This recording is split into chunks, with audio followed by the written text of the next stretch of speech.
आज हम करेंगे हिमालय की बेटियां। अभी तक मैंने उन्हें दूर से देखा था, बड़ी गंभीर, शांत, अपने आप में खोई हुई लगती थी। सम्भ्रात महिला की भांति वे प्रतीत होती थी। सम्भ्रात मीन्स एक सोफिस्टिकेटेड महिला की भांति वे प्रतीत होती थी। उनके प्रति मेरे दिल में आदर और श्रद्धा के भाव थे। माँ और दादी, मौसी और मामी की गोद की तरह उनकी धारा में डुबकियां लगाया करता।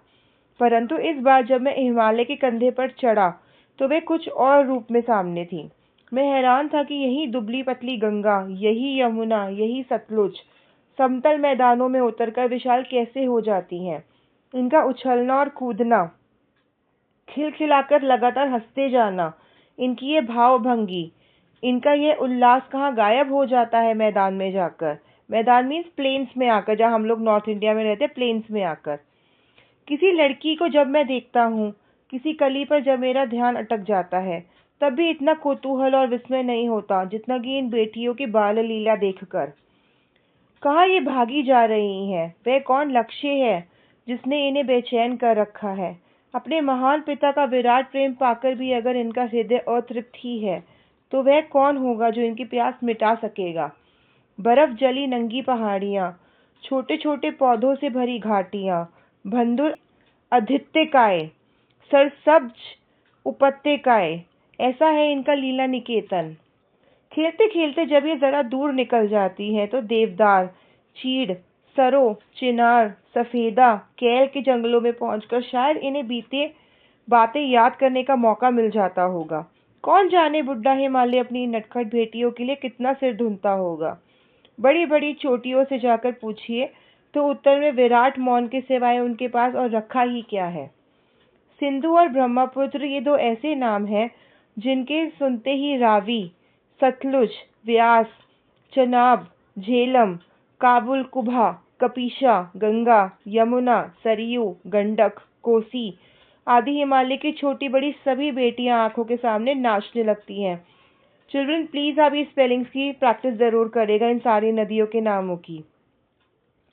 वास्तव में सिंधु और ब्रह्मपुत्र स्वयं कुछ नहीं है। दयालु हिमालय के पिघले हुए दिल की एक एक बूंद न जाने कब से इकट्ठा हो होकर इन दो महानदों के रूप में समुद्र की ओर प्रवाहित होती रही हैं।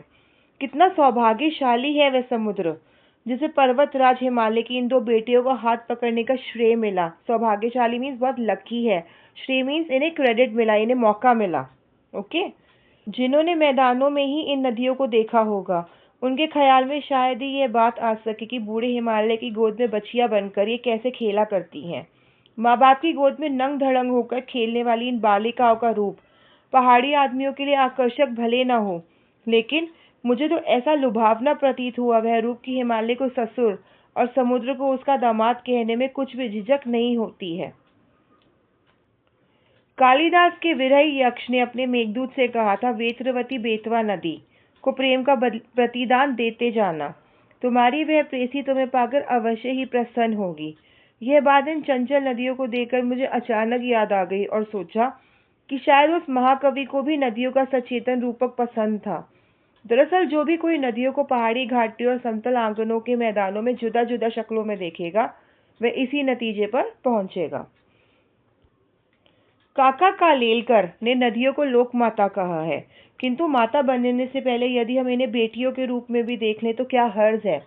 अच्छा, इसमें क्वेश्चन आपको आ सकता है कि किसने नदियों को लोक माता कहा है, तो काका कालेलकर। आपको ये स्पेलिंग लर्न करनी होगी।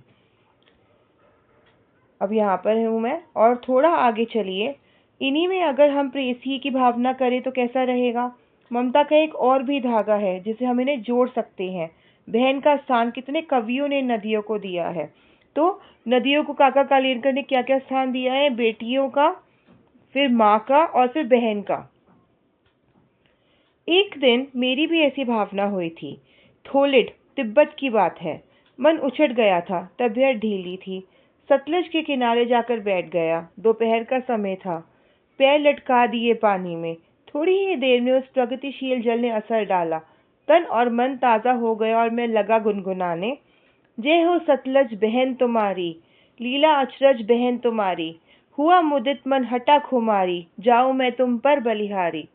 तुम बेटी है बाप हिमालय, चिंतित पर चुपचाप हिमालय, प्रकृति नटी के चित्रित पट पर अनुपम अद्भुत छाप हिमालय, जय हो सतलज बहन तुम्हारी। और ये कहानी लिखी है नागार्जुन ने। यहाँ पर ये चैप्टर खत्म होता है। Thank you.